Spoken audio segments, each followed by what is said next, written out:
आज मु आपण को एमिति एक बशीकरण उपाय बतेबी जोटा प्रयोग करेले आपण निज पसंदर जेकोसी विवाहिता स्त्री बा झील को पटे पारिबे। जदि आपण चाहूचंती सही सुंदरी स्त्री आपण को भल पाऊ आपण सहित समय बिताऊ तेबे मु जेमिति आज आपण मानकु ए वीडियो रे बतेबी सही परी करि दियंतु। ए विधि करिया बहुत सहज, विधिटीर कोनोसी साइड इफेक्ट नाही।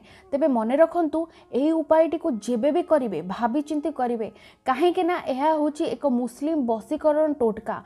आपण समस्ते जानिथिबे मुस्लिम बशीकरण टोटकार कोनोसी प्रकार काट नाही।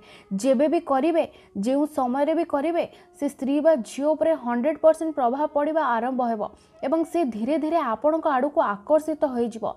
जेउ भी स्त्री बा झियो को आपण मने मने पसंद करचंती से मध्य सतरे आपण मानू को भल पाई बसिबो। आपण को बिना गोटे मुहूर्त मध्य अलग रही परिबो नाही। जेउ सुंदरी विवाहिता भाउज को केवल आपण दूररू देखुचंती से मध्य पटिबो एवं आपण को सहित समय बितेबो। आपणकर प्रत्येकटी कथा मानिबारे लागिबो। नमस्कार फ्रेंड्स, ओडिया फंडा चैनल को आपण माननको स्वागत। तेबे आज ए वीडियोटी को मूलर शेष जाए देखिए, स्किप करिवे नाही, नहले आपण ए उपायटी को बुझी पारिबे नाही। वीडियोटी रे मु आपण को बतेबी मुस्लिम बशीकरण टोटका। आउ ए टोटकाटी को आपण केवल शुक्रवार दिन प्रयोग करेंगे। एथिपाई केवल खंडे साधा कागज कला रंगर पेन किंबा मार्कर नहीं आसबे। तेबे आपण समस्ते जानिथिबे मुस्लिम बशीकरण दुनिया रे सबुठु पावरफुल संख्या बा नंबर होची 786। तेणुक आमे मध्य एठारे 786 रो प्रयोग करिबा। प्रथमे आपण एहिपरि गोटे घर करदेबे। आउ एई जो बॉक्स भितर आपण तीनोटी घर करेंगे। वर्तमान या भितर लिखिदेबे 786। एतिके लिखि सारा परे आपण आउ गोटे बॉक्स करिवे आउ आकु आपण 4 भाग रे विभक्त करिदेबे।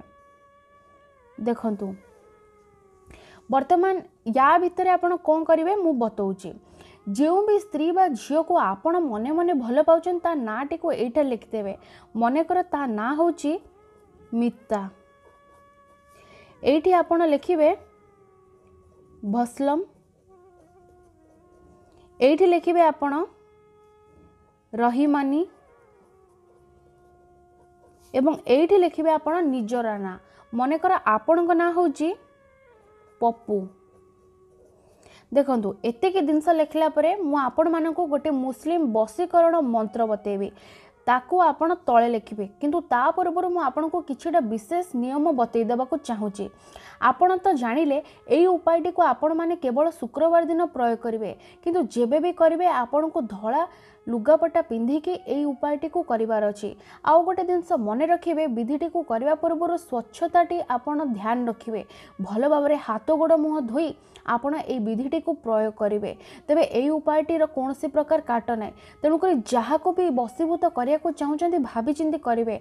थरे मात्र से एई उपाय द्वारा आपण को बसरे होई गले माने केबे भी आपण को छाड़ी के रही परिबो नाही।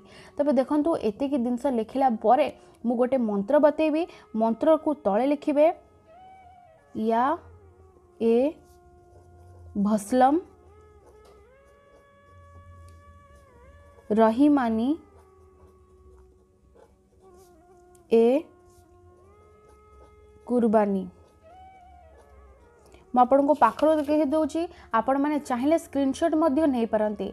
एहीपरि सबु जिनस लिखला परे एबे कोन करिवे म आपन को बतौची। ए कागजटी को एहीपरि दुई हाथ रे धरि कि आपण प्रथमे कोन करिवे मितार ना माने जिउ भी स्त्री बा झियोर ना आपण ए बॉक्स भीतर लिखिचंती ता नाटी को 7 थर उच्चारण करिवे। मिता मिता मिता एपर लगातार 7 थर पढ़ी सारा परे आपण कोन करिवे रहीमानी शब्दटी को 8 थर उच्चारण करिदेबे। आउ तापरे निज नाटी को आपण 6 थर पढ़िबे। मने रखंतु एतिकी कला परे आपण ए मंत्रटी को पढ़िबे या ए वस्लम रहीमानी ए कुर्बानी, या ए वस्लम रहीमानी ए कुर्बानी। तेबे एहीपरि मंत्रटी को आपण लगातार 7 थर पढ़ी नेबे। 7 थर पढ़ी सारा परे कोन करिवे ए जंत्रटी को आपण भल भाबरे मोड़ी देबे। देखंतु आकु कौन करेंगे भल भाव में मुड़ी सारिकी कौन से एक कला कपड़ा बा कला सूतार भल भाव में गुड़े देवे आउे ये कागजटी को नहीं आपड़ कौन से एक सुनसान जगार पोती देवे तेबे मन रखु कागजटी को पोतिबा परे आपण चुपचाप निज घर को फेरी आसबे ना बाटरे कहा सहित कौन सी प्रकार कथबार्ता करेंगे ना बाटरे पछकू बुली चाहिए घर को आसला परे जो भी वस्त्र आपण बा जो भी लुगाबटा पिंधि थे ताको बदल देवे हाथ गोड़ मुह भल भाव में धोईदेवे एतिकी करंतु आ अपेक्षा करंतु मात्र 24 घंटा मध्य मु ग्यारंटी दउची से स्त्री बा झियो जेउंटी थिले मध्य आपणक प्रेम रे दीवानी हो जिवो तेबे मने रखंतु फ्रेंड्स एई उपायटी गोटे निर्दिष्ट समय रे करिवे एई उपायटी को केउ समय रे करिवे केवल दिन 12 रु आरंभ करी राति 9टा मध्य रे एई उपायटी को आपण माने करि परिबे। धन्यवाद।